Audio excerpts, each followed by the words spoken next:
dây về rương robot được nhầm đại trong đó trường mấy nhá ai cái xa nó tầm khán à nhưng xong ơi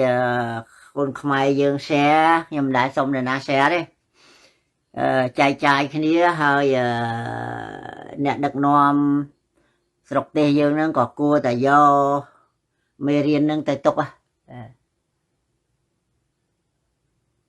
nhưng mau ăn bầm mày nhưng mau một con api pon đập bầm bay đập bale là vậy rồi làm bầm bay năm mày sạch khuôn số đây việc xua dạ ai cái xa ní việc sầm khánh hơi đặt nhưng mà khơi nó không sập hơi nó bị trái đó là buôn tràng cả bá sập hơi buôn tràng cả bá đấy ai nhầm do vào atiba chun vì miền cả khoa chân lo lại khác của khu của ba nhóm vì mình ordinator đấy bởi miền cả khoa khát ấy nó xong ở thiệt này nhóm đại trong đó chứ thà robot này vô bài đọc rồi nè robot lại xe độ bây mà hai vị đặc sát nhiều lắm đó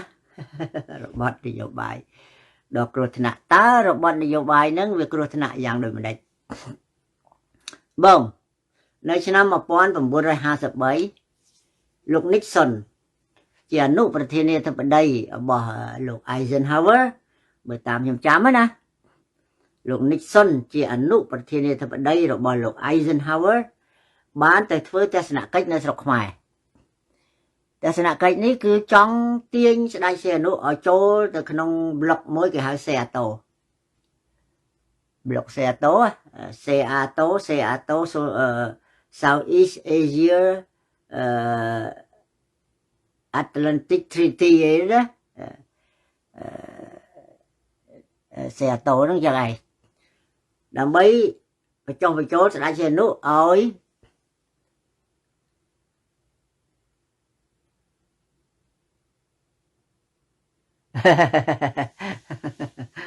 បងអារឿងហ្នឹងគេលក់ឲ្យគេនេះឲ្យគេហើយខ្ញុំមិនអាមេរិកករណីពិសេសមកទាំងប្រពន្ធទាំងអីទាំងអស់ហ្នឹងឯងមកតែខោខ្លីមួយជំរាបតែប៉ុណ្ណឹងខោខ្លីហើយនឹងវ៉ាលីអាម៉ាំងវ៉ាលីទូចអូនដៃហ្នឹងមានតែប៉ុណ្ណឹងសភៅនេះគេវាយកេះផ្ញើមកតាមក្រោយបងឆ្នាំ1953លោក Nixon បានទៅធ្វើទស្សនកិច្ចនៅស្រុកខ្មែរដើម្បីសាកល្បងទាញស្ដេចសីហនុបញ្យល់គាត់ឲ្យចូលទៅក្នុងSEATO ប៉ុន្តែពេលនោះស្ដេចសីហនុគាត់អត់ព្រមទៅជួបអត់ព្រមឲ្យលោក Nixon ជួបទេឲ្យតែរដ្ឋលេខាធិការក្រសួងការបរទេសទៅជួប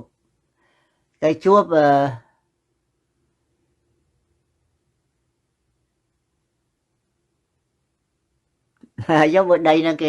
ប្រគល់ឲ្យrồiហើយយើងទៅឆ្ងល់ហើយចឹងគេមានត្រែតេសម្ងាត់របស់គេអើយរឿងអញ្ចឹងកុំឆ្ងល់នាងនោះអាខាងកើតនោះដែលគួរឲ្យបារម្ភជាងគេអាខាងកើតជាងអាខាងលិចហ្នឹងវាយើងឃើញចាក់ស្ដែងហ្មងណាអាខាងកើតរៀងស្ងាត់ចូលមកពេញទឹកពេញដីព្រៃព្រឹក្សាមិញដល់ណាទេដល់ Nixon ណាគាត់អត់ព្រមឲ្យ Nixon ជួបគាត់ឲ្យរដ្ឋលេខាធិការក្រសួងការបរទេសហ្នឹងទៅជួបហើយពេលហ្នឹងខ្ញុំអានសភៅមួយលោក Nixon គាត់ហៅស្ដេចសីហនុថា Frisy Horse មានន័យថាអាសេះដែលគេមិនតាន់ពង្រៀបវាណាដូចគេឡើងជិះវាដំបងអញ្ចឹងវាផ្លាងវាផ្លេចផ្លោតអីចឹងទៅ Frisy Horse សេះដែលនៅរៀងខ្លាចរៀងផ្អើលណាហ្នឹងហើយ Nixon ហៅគាត់ចឹងហើយតាំងពីពេលនោះមកអាមេរិកនៅតែជួយខ្មែរយើងចឹងជំនួយខ្មែរយើងដើម្បីតាក់ទាញចិត្តគាត់ណាព្រោះគាត់ឡើងសោយរាជតាំងពី1941ម៉េះពេលដែលលួងមុនីវង្សសុគតទៅហ្នឹងអាបារាំងទៅយកគាត់ពីសាលា សាស្លូឡូបានៅប្រេងកហ្នឹងយកមកឲ្យសារីទៅកាលនោះលោកមានអាយុតែ14ឆ្នាំឯងរៀនខ្លះដល់ត្រហ្នឹងត្រជាមហ្នឹងហើយបារាំងវាគិតថាវាអាច manipulate អាចបវលគាត់បានបវលស្ដេចហេរុបានទៅយកមក1941ហ្នឹងហើយដូច្នេះតាំងពី1900ទោះបីនិកសុនទៅហើយគាត់មិនឲ្យជួបយ៉ាងណាក៏ដោយក៏រដ្ឋាភិបាលអាមេរិកនៅតែផ្ដល់ជំនួយឲ្យខ្មែរយើងតាំងពីឆ្នាំ1955ដល់ឆ្នាំ1963អាមេរិកបានជួយជំនួយចំនួន$355 លានសម្រាប់ aid economic ជំនួយសេដ្ឋកិច្ចហ្នឹងក្នុងសភៅនេះគេសរសេរណាមិនខ្ញុំចេះថាទេសភៅនេះin which implicit in the 355 million of economic aid and 48 million of military aid that the United States allotted to Cambodia between 1955 and June 30, 1963 ដូច្នេះតាំងពីឆ្នាំ1955ដល់ឆ្នាំ1963អាមេរិកបានជួយជំនួយចំនួន$355 លានសម្រាប់សេដ្ឋកិច្ច$84 លានសម្រាប់ជំនួយវិស័យយោធាក្នុងនោះមិនរាប់Amazon ក្នុងនោះAmazon មួយហៅ Sihanouk speak មួយទៀត trouble relation between Cambodia and United States នៅក្នុងនោះគេអត់រាប់ផ្លូវជាតិលេខ4ទេផ្លូវជាតិលេខ4ពីកំពង់សោមមកភ្នំពេញហ្នឹងមានតម្លៃ$33 លាន$33 លានសម័យនោះណាលុយសម័យនោះយើងកុំភ្លេចថាមិនមែនលុយដុល្លារសម័យនេះទេលុយសម័យនោះថ្លៃណាស់$1តែដូចជា50រៀលយើងឬក៏30រៀលខ្ញុំភ្លេចទៅ50រៀល$1តែ50រៀលយើងឯងខ្ញុំនៅក្មេងៗណាជំនួយហ្នឹងគេអត់រាប់អាផ្លេចជាលេខ4ណាពីកំពង់សោមមកភ្នំពេញហ្នឹងតម្លៃវា$33 លានយើងថា33លានតិចតួចតែការពិត33លានសម័យនោះសម្បើម33លានឥឡូវហ្នឹងវាគ្រាទេអ្នកពុកលួយស្រុកខ្មែរយើងមានដល់រាប់រយលានណាប៉ុន្តែនិយាយពីសម័យនោះដែលគេហៅថា millionaire ហ្នឹងតែអ្នកឯងមានលុយតែ1លានហ្នឹងគេហៅ millionaire គឺសេដ្ឋីដែលមានលុយលានណាប៉ុន្តែឥឡូវនេះលុយលានហ្នឹងនៅស្រុកខ្មែរយើងគៀអញ្ជើង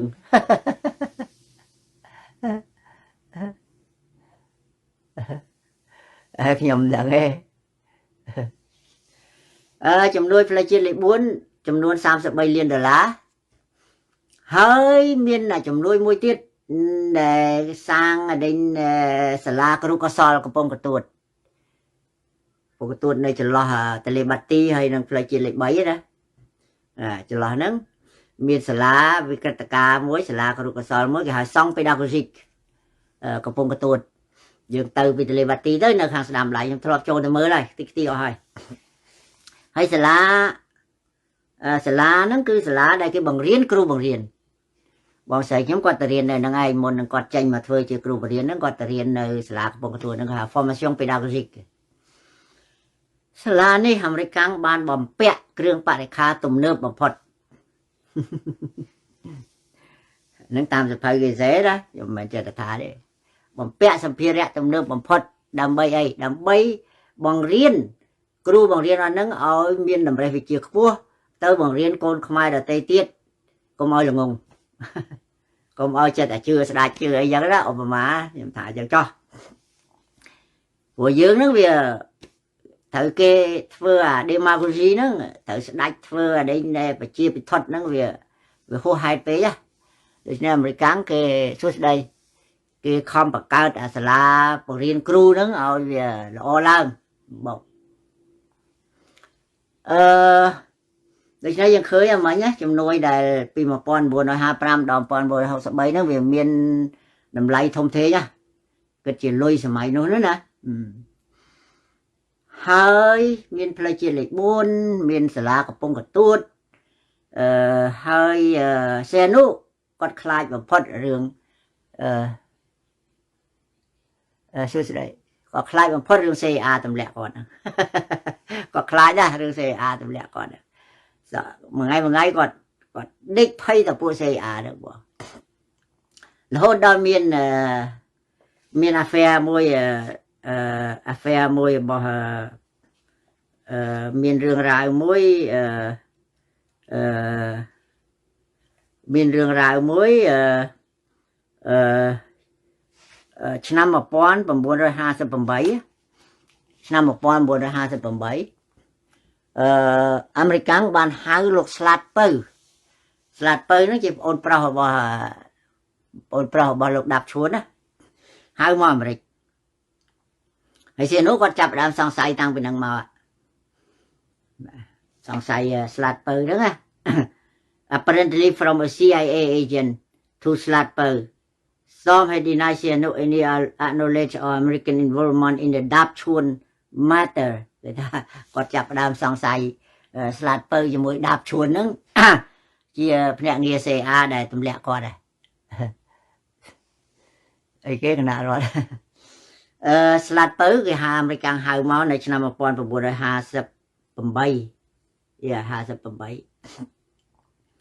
មកក៏សេនុដូចជាចាប់បានឯកសារស្អីផងដែរហើយពេលហ្នឹងគាត់សង្ស័យមែនតើណាគាត់សង្ស័យមែនតើហើយវាមានរឿងចៃដន្យទៅទៀត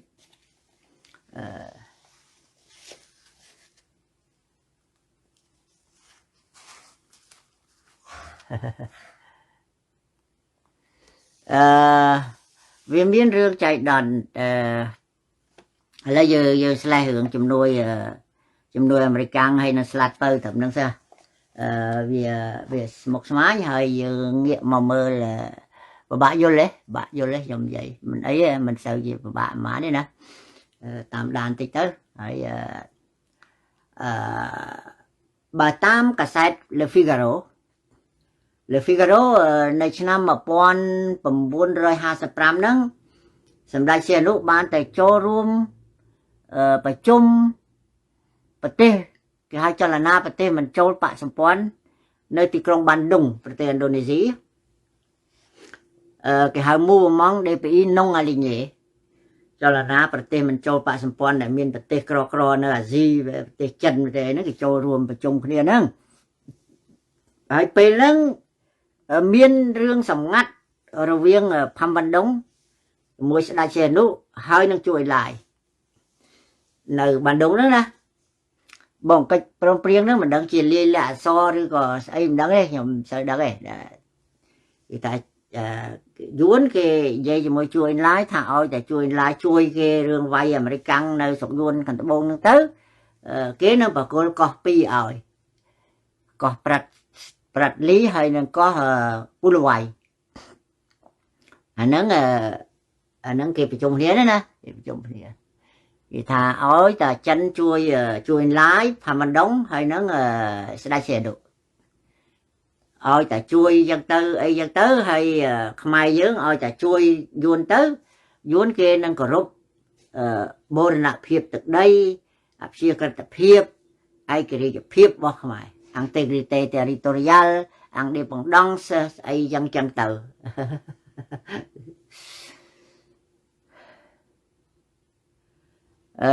ដូច្នេះអាហ្នឹងនៅក្នុងកាសែត Le Figaro ណាការសន្និសីទនៅបានដុងហ្នឹង3នាក់ហ្នឹងគេជួបគ្នាហើយយួនគេសន្យាជាមួយជួយឡាយថាឲ្យតាចិនជួយសម្ភារៈមកគេទៅគេនឹងបកគលកោះពូលវ៉ៃហើយនឹងកោះ Spratly ឲ្យចំណែកសីហនុហ្នឹងគេថាឲ្យតែជួយយួនទៅយួនគេនឹងគោរពបូរណភាពទឹកដីគោរពឯករាជ្យភាពរបស់ខ្មែរយើងតាំងពីហ្នឹងមកហើយដែលគាត់ហៅជួយឡាយថាពុកធរគាត់ណា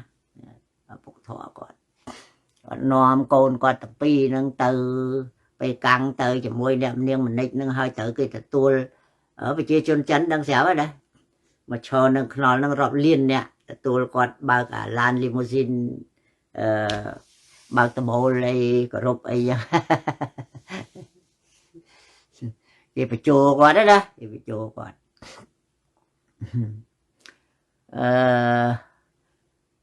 tăng pi nâng máu còn chập là bạch bạch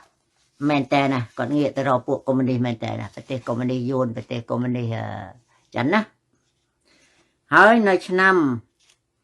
nơi ngày tí đọc mùi khai mình nia năm 1964 quát ban pra lục chào xây nâng kia Campuchia có mấy nè chào xây nâng miền chuôn ởក្នុង700miền chuôn ởក្នុងរដ្ឋាភិបាលក្រុងរបស់គាត់បង្កើតនៅពេលកាំងហ្នឹងចៅសេងហ្នឹងដូចជាធ្វើស្អីទេរដ្ឋមន្ត្រីក្រសួងស្អីទេគាត់ហ្នឹងជាកម្ពុជាក្រមទេហើយគាត់មានតង់ដងទៅខាងកុម្មុយនីសគាត់មានខួរក្បាលគាត់ទៅខាងកុម្មុយនីស progressive អីចឹងទៅហើយគាត់ជាលេខាផ្ទាល់របស់ស្ដេចសៀនដូច្នេះនៅថ្ងៃទី11ខែមីនាឆ្នាំ1964ហ្នឹងគាត់បានប្រើលោកចៅសេងឲ្យទៅវាយស្ថានទូតអាមេរិកចោលហ្មងអីនេះដែលអាស៊ីអាគេសម្គាល់ឃើញតែចៅសេងនេះដែលពាក់អាវសហើយកបាត់កនេះណានេះជាចៅសេងនេះឃើញទេគាត់ទៅវាយស្ថានទូតនឹងចោលហើយក៏ផ្ដាច់ទំនាក់ទំនងជាមួយអាមេរិកទៅឃើញទេចៅសេងទេចៅសេងសេអាវាសម្គាល់បានថាជារូបរបស់ចៅសេងចៅសេងហ្នឹងក្រោយមកបើតាមខ្ញុំចាំដូចជាខ្មែរក្រហមយកទៅកំទេចចោលនៅទួលស្លែងឆ្នាំ77ព្រោះនៅក្នុងខ្មែរក្រហមនោះវាមានច្រើនណាស់វាមានខ្មែរក្រហមយួនពីយួនដែលវាចាប់យកទៅបេវិតមីងដកថយទៅ1954ហ្នឹងណាវាបញ្ជូនមកវិញខ្លះតាមផ្លូវលំហូជីមិញហ្នឹងដើរ3ខែមកคลายទៅជាប្រធានភូមិភាគប្រធានអីទៅពួកហ្នឹងដែលកាប់សម្លាប់ខ្មែរយើងខ្ញុំនិយាយមិនមែនកាន់ជើងមកក្រមខ្ញុំនិយាយតាមឯកសារទេណាខ្ញុំក៏ងាប់បងប្អូននៃខ្លួនឯងហ្នឹងក៏ចិត្តទៅដែរវាមានខ្មែរក្រហមសៀនុគិសដូចពួកចៅសេងដូចស្អីណាហើយវាមានខ្មែរក្រហមមែនតែនអញ្ចឹងទៅមានខ្មែរក្រហមខាង CA ខាងអីអញ្ចឹងណាទៅដឹងមិនអញ្ចឹងការសេបេណាយអញ្ចឹងទៅយើងមើលថ្ងៃវាយចូល17មេសា75មានក្រុមប្រមាណចូលវាយចូលភ្នំពេញណាមានទាំងខ្មែរក្រហមក្រុមរបស់លន់ណុនទៀតគេហៅ Movement National ដែលដឹកនាំដោយហែមកេតារាហ្នឹងឃើញទេវាញ៉ៃច្រើនណាស់ក្នុងខ្មែរក្រហមហ្នឹង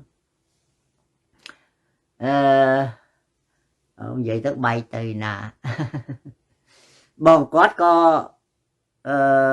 ផ្ដាច់ទូតជាមួយអាមេរិកឆ្នាំ1960ប្រហែលមិញ64ណា64គាត់ផ្ដាច់ទូតគាត់ទៅវាយក៏ឲ្យចៅសេងទៅវាយស្ថានទូតអាមេរិកចោល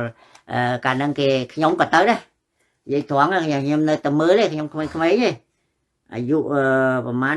2 10ហ្នឹងហើយតែឈរមើលគេវាយអីនៅ bibliothèque មួយនៅតាមខ្ញុំចាំដូចជានៅអាគារប្លុកតាន់ប៉ាខាងត្បូងសាថ្មីហ្នឹងហើយកន្លែងហ្នឹងមាន bibliothèque បណ្ណាល័យអាមេរិកមួយពួកហ្នឹងវាឡើងវាយទៅធ្លាក់អាប៉ាណូផ្លាកសញ្ញាហ្នឹងមកត្រូវក្បាលមនុស្សនឹងងាប់នឹងស្អីច្រើនគ្នាខ្ញុំទៅមើលខ្ញុំយកបានសភៅខ្ញុំរើសបានសភៅអាមេរិកមកក្បាលមកចេះតែយកមកអានមកអីលេងទៅណាគេកវត្តមកផ្លូវមកអីហ្នឹងច្រើនសភៅហ្នឹងគេហៅ bibliothèque អាហ្នឹងក្រោយមកគេធ្វើសាលា Voltaire ហើយដល់សម័យហេសំរិននេះគេយកបន្ទប់មួយឲ្យខ្ញុំធ្វើការជាមួយតាសារ៉ាត់សិនដែលឈ្មោះគាត់ដើមហៅលឹមតុងសិនហ្នឹងឪពុកលឹមគៀនហោហ្នឹងហើយជាឪពុកមារបស់លោកលឹមកឹមយ៉ាហ្នឹងគាត់បកកែបារាំងកែមែនតែរហូតដល់គង់សមលហៅគាត់ថា Encyclopédie Vivant Encyclopédie ដែលនៅរស់ ហើយជាមួយអ៊ូសំអឿអង្គញើមកពីអាមេរិកជាមួយទេពមង្គលដែលឈ្មោះគាត់ទេពហុងគ្រីហ្នឹងហើយនឹងខ្ញុំហ្នឹង4នាក់ហ្នឹងយកទៅដាក់នៅកន្លែងVoltaire ហ្នឹងបន្ទប់ Voltaire ឆ្លងពីប្លុកតាន់ប៉ាហ្នឹងទៅខ្នល់ខាងត្បូងណាហ្មងហើយរឿងហ្នឹងវាវែងឆ្ងាយនិយាយទៅមិនអស់ទេតាសារ៉ាតសិនហ្នឹងគាត់ជាអ្នកទៅសេ correspondent ឲ្យស្ដេចសីហនុព្រោះគាត់ទៅរៀននៅសាស្ត្រលូឡូបាជាមួយគ្នាហើយគាត់ដឹងរឿងក្នុងវាំងហ្នឹងតិចទៀតហើយខ្ញុំនិយាយម្ដងហើយចង់1ម៉ោងហើយពេលហ្នឹងបងក្រោយពីផ្ដាច់ទំនាក់ទំនងជាមួយ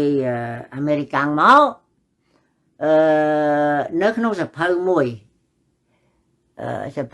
ហ្នឹងខ្ញុំកំពុងតែកំងពី Amazon សភៅហ្នឹងឈ្មោះកាំងនេ The World ដងពីលុតខ្មែរគឺថាកូនសៀវភៅស្ដីពីការហោះហើរនៃពីលុតខ្មែរម្នាក់ឈ្មោះសូសាតូនិយាយអំពីស្រុកខ្មែរពីឆ្នាំ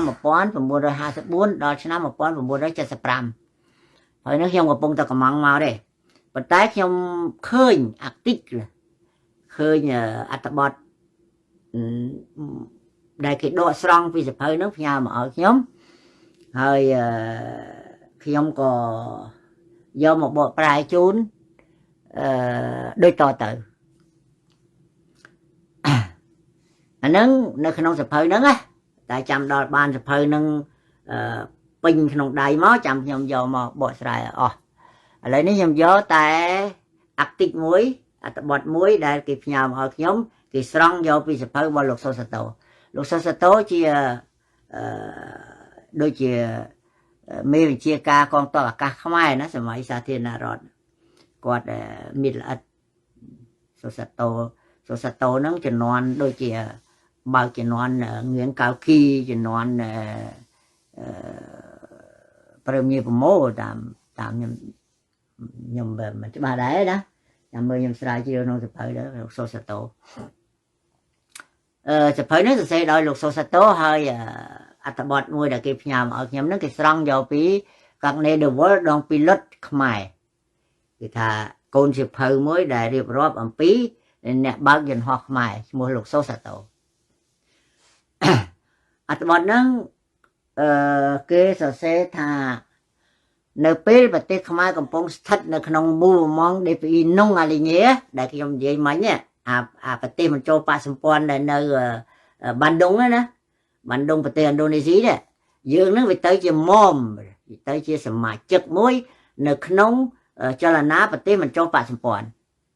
នៅពេលដែលយើងនៅក្នុងចលនាប្រទេសមិនចូលបកសម្ព័ន្ធហ្នឹងខ្មែរយើងបានសម្រេចចិត្តទិញយន្តហោះធុនអ៊ុយ TVA ជាពីប្រទេសយូហ្គោស្លាវីអ៊ុយ TVA ហ្នឹងជំរាបសួរជាប្រភេទយន្តហោះទម្លាក់គ្រាប់បែកទិញពីប្រទេសយូហ្គោស្លាវីមកដូច្នេះកងទ័ពខ្មែរសម័យនោះគេថាមួយជេវីវងគេថាជាសារមន្ទីរដ៏រស់រវើកដែលមានគំរូយន្តហោះផ្លែកហើយល្អជាងគេក្នុងចំណោមប្លុកខាងលិចហើយនិងប្លុកខាងកើតពេលហ្នឹងពេលឆ្នាំ1900ពេលដែលយើងនៅក្នុងអដេញចលនាប្រទេសមិនចូលបកសម្ព័ន្ធហ្នឹងយើងមានយន្តហោះល្អដែរយើងទិញយន្តហោះអ៊ុយ TVA ពីយូហ្គោស្លាវីហើយវាយន្តហោះយើងវាល្អជាងប្លុកខាងលិចហើយប្លុកខាងកើតនៅចុងខែសីហាឆ្នាំ1965សៀមបានបាញ់ផ្លោងចូលភូមិត្រាតហ្នឹងវានៅក្នុងពេណាំងស៊ីលប្រែមកដីដែលវាលយចូលក្នុងសមុទ្រណាឧបទ្វីបភូមិត្រាតហ្នឹង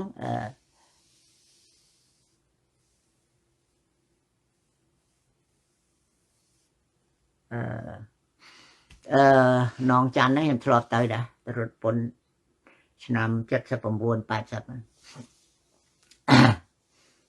ណាពេលហ្នឹងសៀមវាបាញ់ចូលមក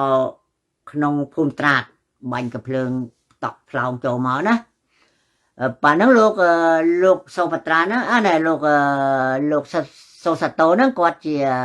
làm sô phật ra bà hoa tự lẹ có bay lục chả luộc luôn nó là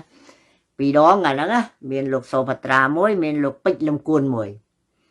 bà gà tây vang vịt tự lẹ có bay lơ cho ca mơ nó chả luộc luôn nó anh em chơi cho làm sô phật ra còn nó mẹ đấy sô sạch tố về nó luộc sô sạch tố quạt bẹ sạ bấy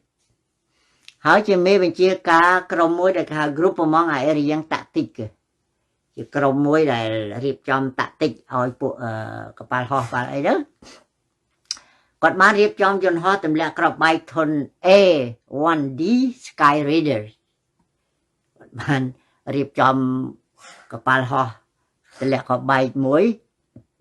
ដែលមានយន្តហោះហែហមavion de chasse ហ្នឹងមិច17ផងដើម្បីទៅទម្លាក់លើអាមូលដ្ឋានសៀមដែលបាញ់មកលើភូមិត្រាតហ្នឹងណាគាត់បានរៀបចំហើយដើម្បីរ៉ាតាលីដើម្បីវាយបកទៅវិញហ្នឹងប៉ុន្តែរើសហ្មងជាភ័ព្វសំណាងអញ្ចឹងក៏បានដែរល្អអញ្ចឹងទៅថាប្រតិបត្តិការហ្នឹងវាអត់បានធ្វើទេព្រោះពេលហ្នឹងស្រាប់តែមាន server ការបត់ឈប់បាញ់គ្នាមួយបានបង្កើតឡើងហើយ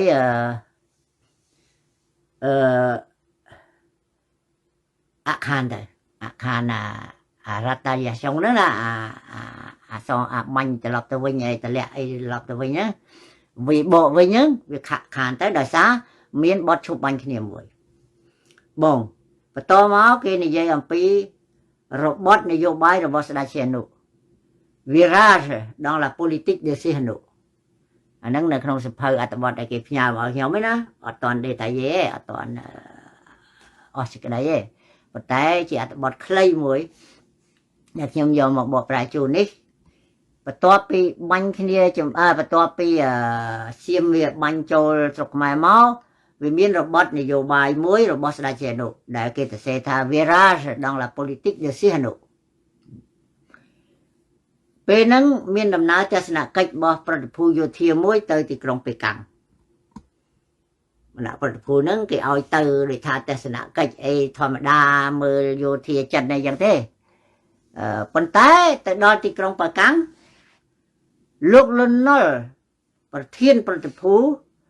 បានទទួលបញ្ជាមួយតាមរយៈលោកទូតនៅក្រុងប៉េកាំងឈ្មោះទ្រឿងកាងហ្នឹងហើយដែលបកកែរឿងយកដែលរៀបចំដូសៀទៅទៀមទាប្រាសាទព្រះវិហារមកវិញណាហ្នឹងហើយប្រាសាទព្រះវិហារមកវិញលោកទ្រឿងកាងហើយតាលឹមតុងសិនគាត់ប្រាប់ខ្ញុំថាក្រោយមកលោកទ្រឿងកាងហ្នឹងគាត់បានរៀបឯកសារស៊ូម៉ែតទៅស្ដេចសៀនុដើម្បីទៀមទាកម្ពុជាក្រោមមកវិញហ្នឹងខ្ញុំនិយាយតាមតាលឹមតុងសិនទេណារៀបចំឯកសារឲ្យស្ដេចសៀនុហ្នឹងដើម្បីទាមទារកម្ពុជាក្រោមមកវិញដល់ដាក់ទៅឲ្យស្ដេចសៀនុពិនិត្យស្ដេចសៀនុយកប៊ិចក្រហមមកចាលើហ្នឹងថាបើលោកឯងចង់ទាខ្លួនឯងទៅម្នាក់ឯងទៅបង sans approbation du chef d'état comment on peut faire បើអត់មានអនុញ្ញាតពីប្រមុខរដ្ឋទេយើងធ្វើអីកើតហើយគាត់យកប៊ិចក្រហមមកចាអញ្ចឹងបើលោកឯងចង់ទាម្នាក់ឯងទៅពេលហ្នឹងលោកលន់ណុលបានទទួលបញ្ជាមួយពីលោកទូតទ្រឿងកាងទូតប្រចាំនៅប្រទេសចិនហ្នឹងបញ្ជានេះគឺវានៅក្រៅគោលដៅនៃបេសកកម្មបេសកកម្មគេឲ្យទៅបេសកកម្មយោធាគេឲ្យទៅពិនិត្យអីទស្សនកិច្ចកន្លែងកងទ័ពក៏អីទេស្រាប់តែដល់ពេលកាំងហ្នឹងសៀនុឲ្យបញ្ជាមួយតាមរយៈលោកទូតទ្រឿងកាងវាខុសពីអបេសកកម្មហ្នឹងបញ្ជារបស់ស្ដេចសៀនុគឺជាកិច្ចព្រមព្រៀងអនុញ្ញាតឲ្យពួកកុម្មុយនីសយួនប្រើប្រាស់ផ្លូវលំហូជីមិញឆ្លងកាត់ស្រុកខ្មែរនិងប្រើប្រាស់កំពង់ផែកំពង់សោមដើម្បីដឹកសម្ភារៈយោធាពីស្រុកចិនទៅឲ្យយកកុងដែលនៅស្រុកយួនខាងត្បូងហ្នឹង đấy anh nâng á chỉ là bọt này vô bài môi để khai dưỡng trời ta đăng hơi nè được nom và tê dưỡng trời ta đăng cũng nói về cho anh đan và vật xa từ đấy về trong sẽ đáp bê rồi đây lúc lúc nó khỏi bị ban là năng máu quạt co này dây prap pro tha ca ní Việt phương oi khai bắt bong áp chia khởi tập hiệp chẳng xong bắt bong áp chia khởi chẳng xong thêm rồi là neutralité đó là neutralité total là đi Campuchia người ta bắt bong ở đây áp chia khởi tập hiệp chẳng xong này là thời chẳng áไอ้กว่าทาการนี้คืออนุญาตเอาทมิลตมิลละนั่งวิโจสระไอ้เธอเอาโจสระก็แต่ก่อนอดเมียนเธอกาเตะพวกวิทัศน์ในขนมระบบมวยได้เซนุปราระเบียบได้กา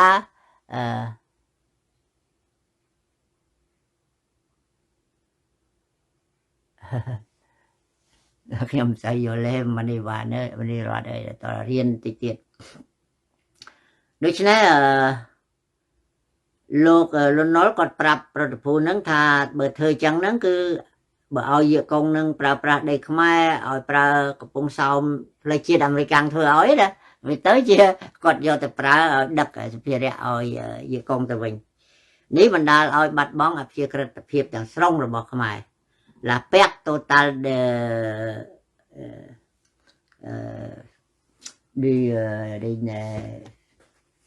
indépendance et la neutralité du Cambodge បាត់បង់អភិក្រិតភាពទាំងស្រុងបងអានេះជាតាក់ទិកមួយរបស់សភៅរបស់លោកសូសាតូនៅក្នុងសភៅនេះសភៅនេះណាបងអានេះមិញហ្នឹងគេនិយាយអំពីបញ្ជារបស់ស្ដេចឈេនុឲ្យសញ្ញេណាសភៅនេះគេសរសេរអំពីរបៀបដែលថ្ងៃហ្នឹងណាថ្ងៃដែលគេបញ្ជាមកហ្នឹងតើបន្ទាប់មកគេធ្វើអ្វីនេះអីនេះគណៈប្រតិភូហ្នឹងមានម៉ារីននេះម៉ារីនកាលណាគេទៅđây nè đầm nào ta sẽ nã cách rồi có ceremony ấy cái bẹ muội rồi muội cái miền ca đập pi đây cái đấy nhưng mà riêng phần đăng nhom đăng nà đây và tại lục sô sát tố đi hả lục sô sát tố vậy đây miệt ở chia kia đi và hai là lục sô sát tố bông sập này kia này dây thà protection là xin fin November December 1966 នៅចុងខែ November ហើយនឹងដើមចុងខែវិច្ឆិកាហើយនឹងដើមខែធ្នូឆ្នាំ 1965 délégation militaire dirigée par le général Lonol គណៈប្រតិភូយោធាមួយដែលដឹកនាំដោយលោក Lonol accord officiel et confirmation d'un accord discret de Norodom Sihanouk sur la piste de Ho Chi Minh au Cambodge et l'utilisation de Kampong Som pour ravitailler les Vietcong គឺថាបញ្ជាក់អំពីកិច្ចព្រមព្រៀងសម្ងាត់របស់នរោត្តមសីហនុដើម្បីឲ្យពួកយេកុងប្រើប្រាស់ផ្លូវលំហូជីមិញឆ្លងកាត់ស្រុកខ្មែរហើយនឹងការប្រើប្រាស់កំពង់ផែកំពង់សោម pour ravitailler les Vietcong ដើម្បីប្រហែលសរិនឌីយ៉ាបើនៅក្មេងខ្ញុំមើលអត់ស្គាល់វងសរិនឌីបាទខ្ញុំភ្នែកខ្ញុំអន់មកVietcong ce dernier était discuté la veille de la signature globale គឺថាកិច្ចព្រមព្រៀងនេះត្រូវសញ្ញេដល់នៅថ្ងៃទី25ខែវិច្ឆិកាឆ្នាំ 1965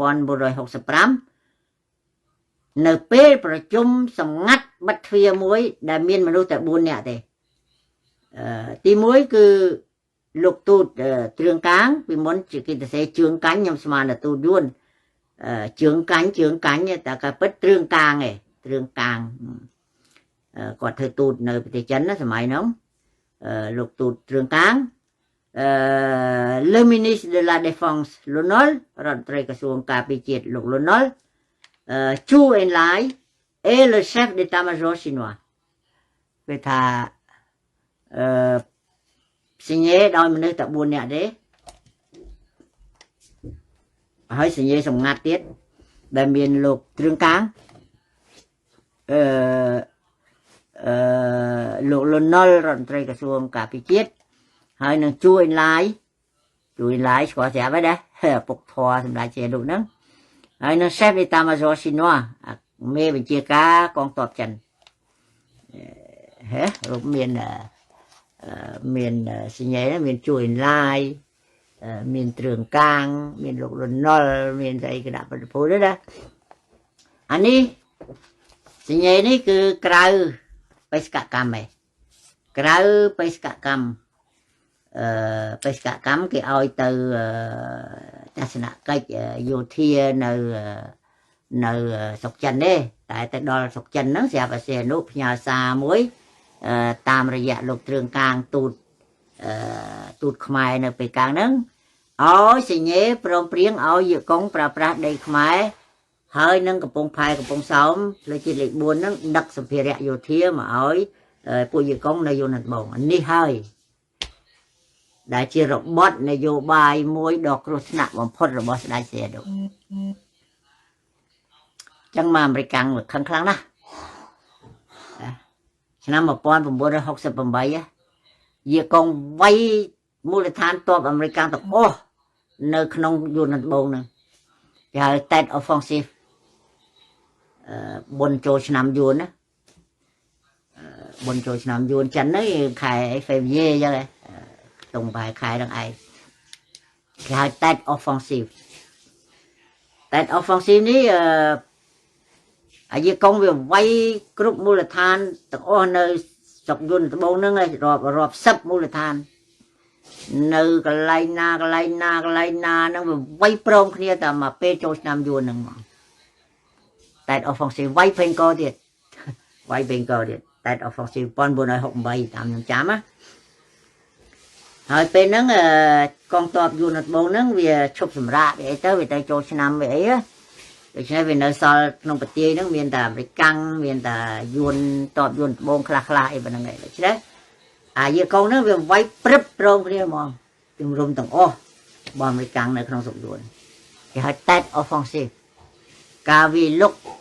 រដូវចូលឆ្នាំវាយដល់ពេលក៏ប៉ុន្តែអាមេរិកខ្លាំងដែរយើងសរសើរគេដែរទប់គេប្រក្រាបវិញបានដែរឆ្កឹះចេញពីព្រេងកវាអីអស់ទៅពួកយាកុងយើងគិតមើលយួននឹងមួយណាយាកុងមួយណាយួនត្បូងណាប៉ុន្តែអាមេរិកវាឆ្កឹះចេញអស់ហើយការដែលយួនយាកុងវាវាយតែ offensive នឹងបានដោយសារអីដោយសារស្ដេចសៀនុហ្នឹងដែលអនុញ្ញាតឲ្យប្រើផ្លូវលំហូជីមិញឆ្លងកាត់ខាងកើតស្រុកខ្មែរហ្នឹងណា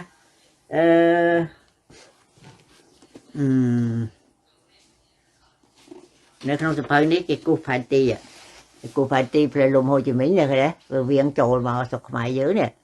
ឃើញទេវៀងចូលមកអាហ្នឹងនៅក្នុងសភៅហើយដល់វៀងចូលមកទៅអាយាកុងវាចេះតែលួចជូនកំភ្លើងជូនអីយកមកលាក់នៅក្នុងយួនត្បូងនេះទៅដល់ថ្ងៃណាមួយថ្ងៃតែតហ្នឹងគឺថាវាព្រមគ្នាវាយកកំភ្លើងដែលវាលាក់ហ្នឹងវាយអាមេរិកហ្នឹងបណ្ដោយនេះនៅក្នុងសភៅសាយសូបចឹងបានអាមេរិកគាត់ក្តៅចិត្តគាត់ណាក្តៅចិត្តគាត់បងចិត្តចប់ហើយខ្ញុំមានសភៅមួយទៀតនិយាយអំពីការដែលដឹកសម្ភារៈពីសភៅច្រើនណាមិញសភៅសាយសូដែលទៅសេដោយ William Shawcross សភៅ Sihanouk Speak សភៅទំនាក់ទំនងល្អករវាងសហរដ្ឋអាមេរិកហើយនឹងខ្មែរយើងហើយនឹងទស្សនាវដ្តីកងទ័ពអាកាស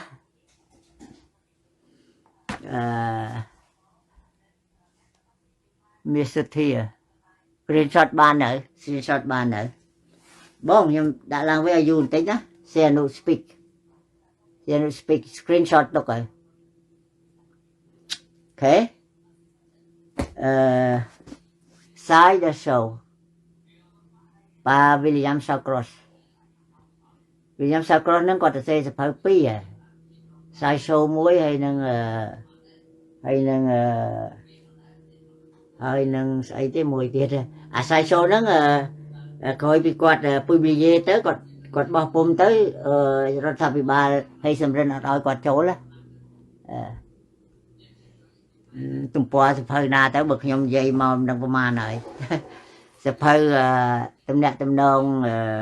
đó có rồi viên American năng khmai dương tụm po ti ประมาณ ដែលគេនិយាយអំពី slot ទៅគេហៅទៅស្អីហ្នឹងទំព័រទី40 affair the slot ទៅអូនបដាប់ឈួនឆ្នាំ1958ហើយនឹងច្រើនទៀតដែលខ្ញុំ highlight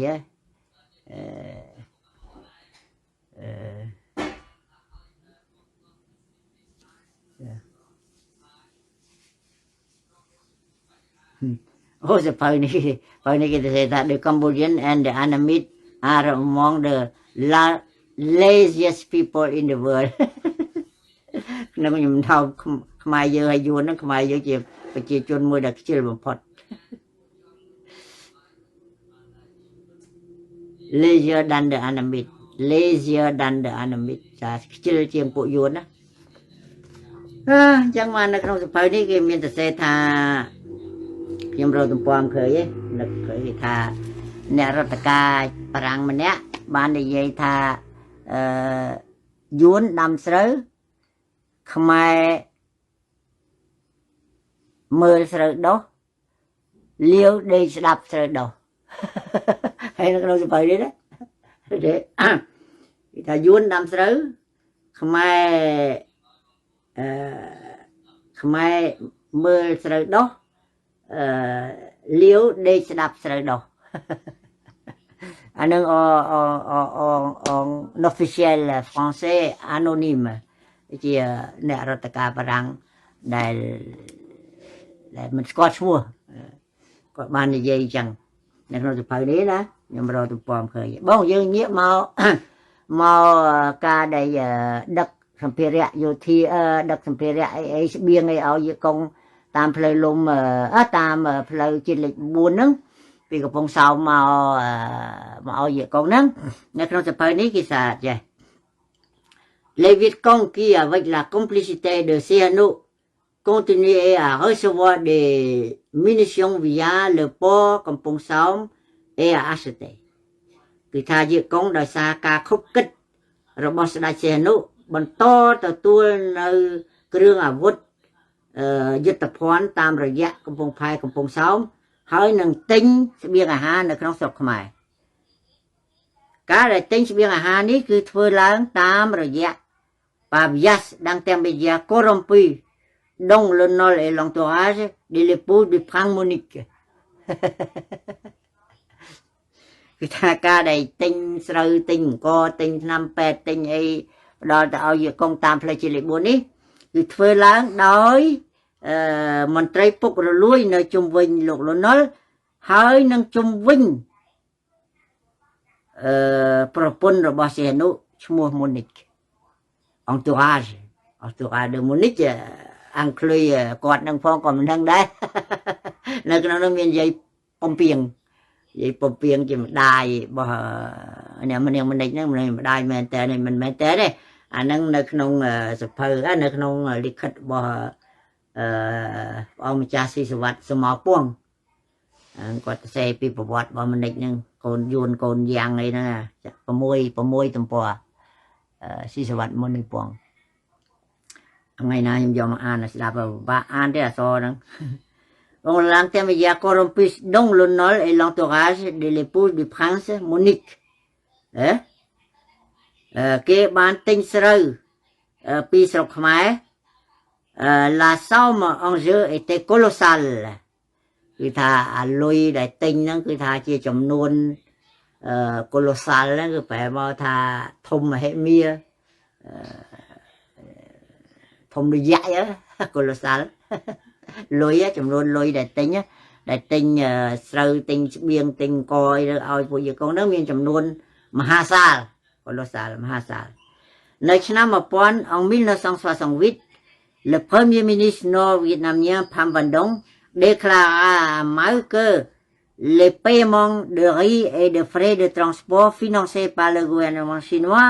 dépassent 20 millions de dollars par an. លុយជំនាន់នោះគឺថានៅឆ្នាំ1968នាយករដ្ឋមន្ត្រីយួនខាងជើង Pham Van Dong បាន declare បានប្រាប់ប្រកាសទៅម៉ៅសេតុងថាលុយដែលចំណាយទិញស្រូវហើយនឹងថ្លៃដឹកជញ្ជូនដែលផ្ដល់ឲ្យដោយរដ្ឋាភិបាលចិនហ្នឹងវាលើសពី$20 លានក្នុងមួយឆ្នាំ$20 លានក្នុងមួយឆ្នាំទំព័រទី336ហើយ Pham Van Dong គាត់និយាយទៀតថា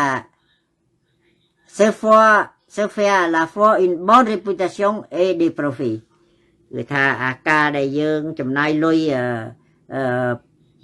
លានក្នុងមួយឆ្នាំហ្នឹងដើម្បីឲ្យមូនិកឬក៏អ្នកពុកលួយជុំវិញលោកលន់នល់ហ្នឹងគឺថាធ្វើឲ្យប្រទេសខ្មែរហ្នឹងមានល្បីឈ្មោះហើយបានចំណេញច្រើន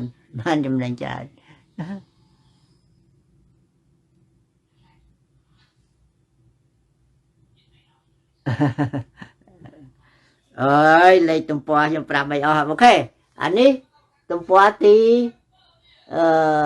336 affaire de Slatpo affaire នេះសភៅនេះនិយាយអំពីផ្លូវជាតិលេខ4សម្ពោធនៅឆ្នាំ1959ទំព័រ42ដែលមានតម្លៃ$33 លាននេះaffaire de Slatpo បងអូនដាប់ជួនដែលគេហៅទៅអាមេរិកហ្នឹងទំព័រ40អីទៀតឲ្យខ្ញុំប្រាប់មិនអស់បើវាច្រើនម៉ងហើយនេះទំព័រ63ថ្ងៃទី11ខែមីនា1964សេនុប្រើចៅសេងនេះចងក្បាត់កនេះឲ្យទៅវាយស្ថានទូតអាមេរិកទំព័រទី63បងអានេះផ្លូវលំហូជីមិញដែលឆ្លងកាត់ស្រុកខ្មែរនៅក្នុងសភៅ Sideshow របស់ William Shawcross ទំព័រទី27អានេះ Senu Speak ដែលនិយាយអំពីជំនួយអាមេរិក$355 លាន economic aid and 84 million of military aid តាំងពីឆ្នាំ1955ដល់ខែយួងឆ្នាំ1963អាហ្នឹងនៅក្នុងសភៅ Senu Speak ទំព័រទី4ឲ្យខ្ញុំប្រាប់ទំព័រមិនបើច្រើនម៉ងហ៎ឲ្យច្រើនម៉ងហ្នឹងឲ្យខ្ញុំប្រាប់ទំព័រមិនអស់នេះគេខ្ញុំគាត់ highlight ទេណាឆ្នេះទំព័រខ្ញុំនិយាយនេះវាសិតតែមានឯកសារយោងអានេះគេនិយាយអំពីសាលាវិក្រិតការនៅកំពង់កទួតដែលសម្ពោធដែលដាក់ឲ្យប្រើប្រាស់នៅឆ្នាំ1957ទំព័រទី17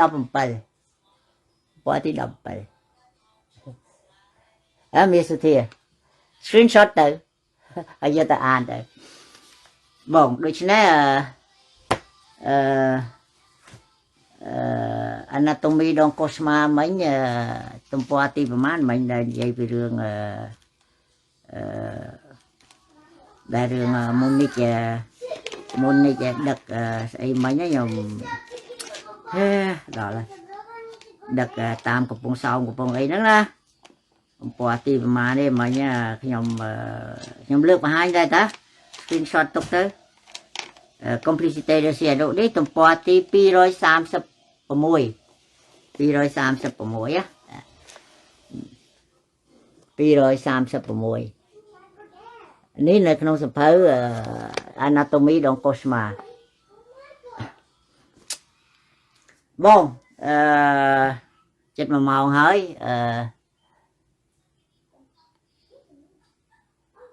喂il est vaniteux គាត់ជាមនុស្សអួតគាត់រៀនអត់បានច្រើនប្រហែលទេគាត់រៀនត្រឹមថ្នាក់ទី3នៅសាស្ត្រាលូបាហ្នឹងទទួលលងនីវងលោកសកុតទៅហ្នឹងបារាំងក៏ទៅយកពីសាលាហ្នឹងមកគាត់មានអាយុ19ឆ្នាំហ្នឹងហើយគាត់កម្រសរសេរជាអក្សរខ្មែរគាត់សរសេរតែជាបារាំងប្រហែលជាគាត់មិនបានរៀនខ្មែរផងព្រោះនៅភ្នំពេញនេះក៏រៀននៅសាលាប៊ូដួងមុនគាត់ទៅរៀននៅសាស្ត្រាលូបាពេញកហ្នឹងក៏រៀននៅសាលាប៊ូដួងសាលាបារាំងដែរណាបងខ្ញុំនិយាយចិត្ត1 ម៉ោងហើយឯកសារនេះសំខាន់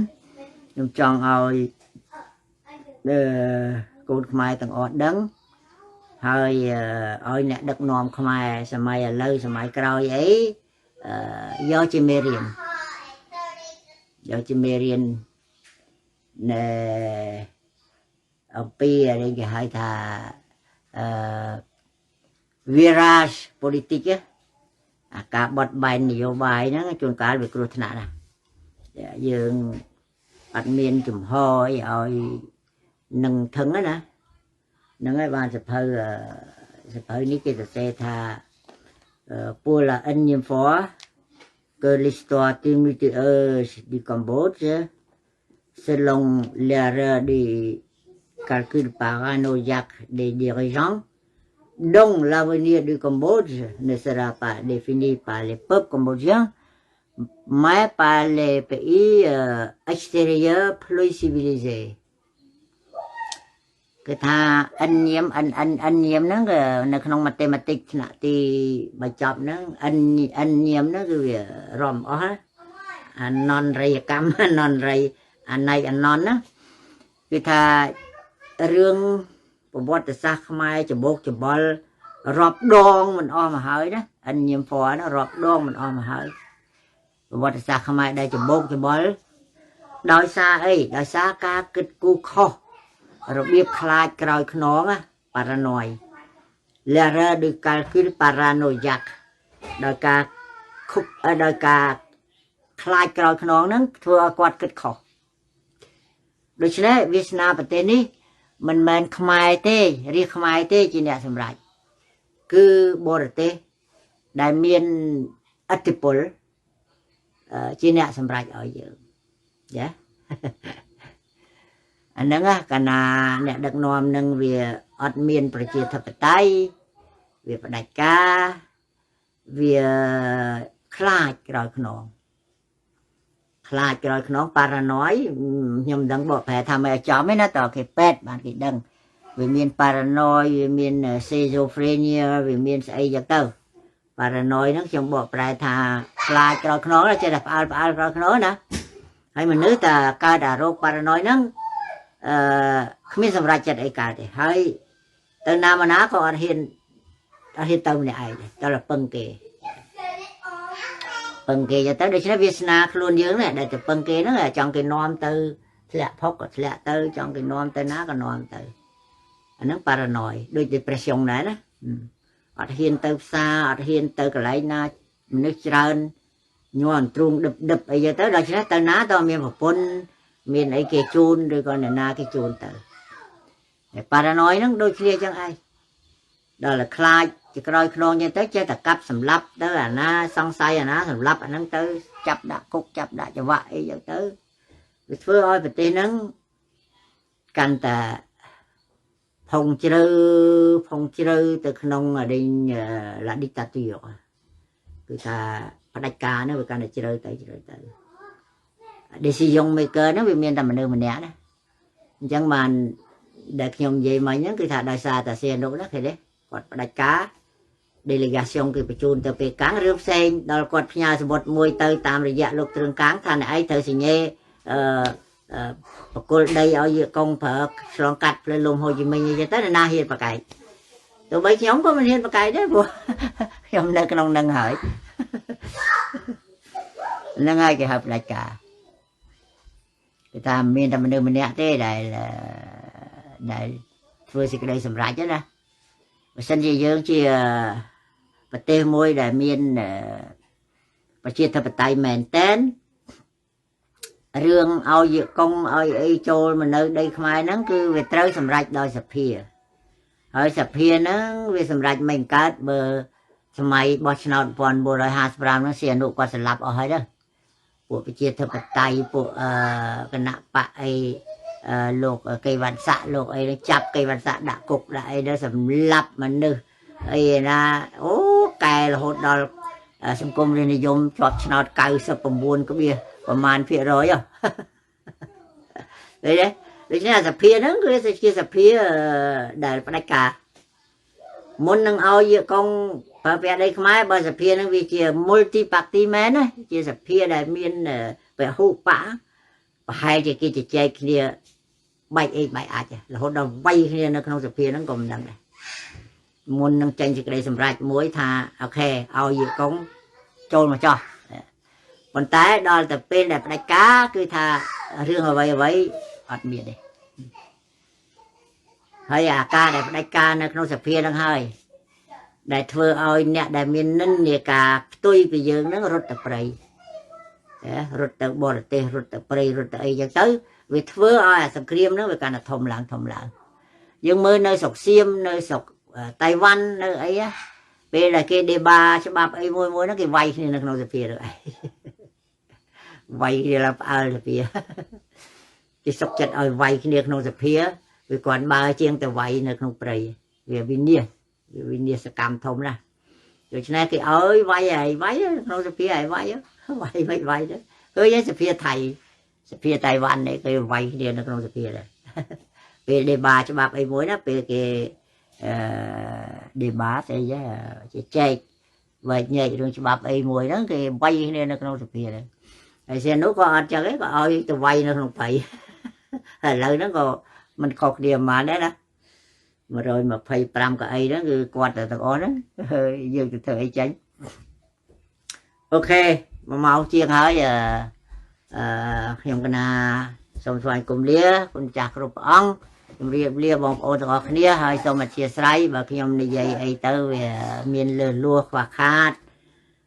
ព្រោះ1ម៉ោងហើយអ្វីដែលខ្ញុំនិយាយគឺខ្ញុំលើកអំពីសៀវភៅ4-5ក្បាលនេះយកកន្លែងណាសំខាន់ណាហើយវាមិនអស់ទេវាមិនអស់សេចក្តីទេវាត្រូវនិយាយហ្នឹង 3-4 ម៉ោងឯនៅបានចប់តែខ្ញុំសង្ខេបHey you wake up okay go take shower go to school okay thank you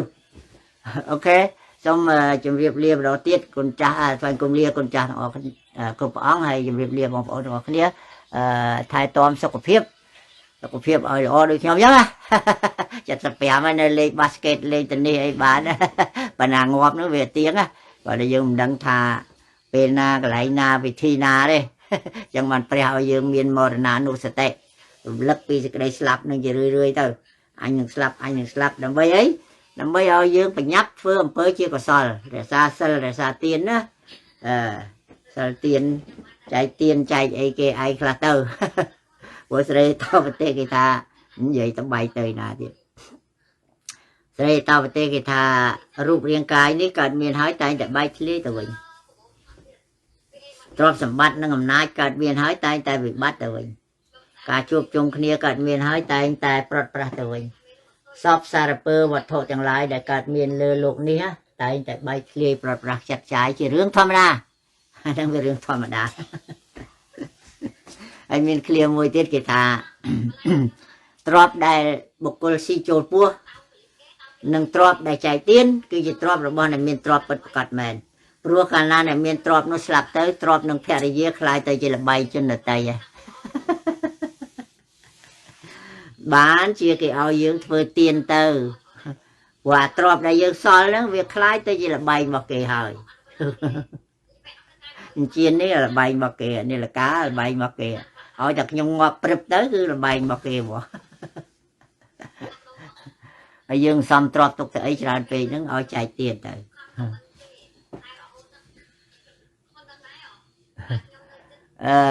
yes nhưng ở đây tên ngày năng chào nhưng tên này ở dương thượng bôn ở dương chạy tiền tới của sơ chỉ spin tiền chỉ biến á sơ chỉ spin sơ để dương bẹt nọt trường đào chẳng tới bị ăn một làm ở đây hay tiền nó vì chỉ biến thì mẹ dương từ và đã lột từ ai này gì từ lấy sơ chỉ spin tiền chỉ biến drop đại dương xong tục tràn pe nó bị ăn vào tê thượng bôn thượng tiền tới đôi lục long chẳng tha lục tha lục tê na tha miên chớn thưa chớn anh này miên tách thưa tách miên chớn thưa tách lục tê đá đấy đọc miên miên miên tách thưa tách miên chớn thưa tách lục giấy tử lục miên xong đi cả tử của dương thưa tiến ở miên về nhà đó miên về nhà đó rồi để thay dương miên mà rơi đó dương thưa tiên trong mà rơi dương ba này hộp rồi sáng dương phải về nhà dương á dương thưa tiên nó mà rơi nó dương thưa tiên là đọt thưa tiên là pram ấy tới mà phây ấy tới tam về nhà bao dương nó ấy tục khla là mấy dương thưa tiên ngày khởi rồi coi dương hộp chọc ấy dân hết đó rồi nó về chờ tiền drop này dương chạy tiền nó vì chỉ drop vào dương mà thay ôi này là ca môi từ dân kịch siêu mà là chẳng đó nhưng ôi này là ca nhóm đấy từ dân kịch siêu đó là p là nhóm slap tới p là dân kịch siêu ai khơi như là ca nó vô tập bẹn đấy đó là ô này là ca bỏ ông vượt đã còn ôi nhóm thế đấy bên nơi là bỏ nhóm nơi gì là bỏ nhóm và ra đầu tây tiết ọt thì anh đứng drop bọc kì này ok cho tụi mình đang cho được chứ dương thay tôm là sọc phiệp dương ta được cũng oi chư cũng oi scat ấy tới bà đây của pre lục tha lục chia bạn mà liệp hiệp cả mình miền lục nó vì chìm hà liệp mới ấy rồi để dương miền sọc phiệp là o dương sẽ làm chiết ban dương chui chiết ban bởi dương chư ấy cứ chọc một miền thôi cả miền sẽ làm chiết ấy cả miền để chui chiết ấy bà đây cho nên là cái tiền sài ôi rồi cho nên sọc phiệp vì sầm khăn đó rục chia bạn mà liệp hiệp cá mình miền rốt về chia mà hà liệp mùi thôi rồi sẽ tiết tờ miên xong cái việc đó lối rồi bà ok chào vô thức sao rồi là xong thôi cùng lia con cha của ông nó tiết hay việc lia còn ông lia phổi chai về thời đào mong tơ rồi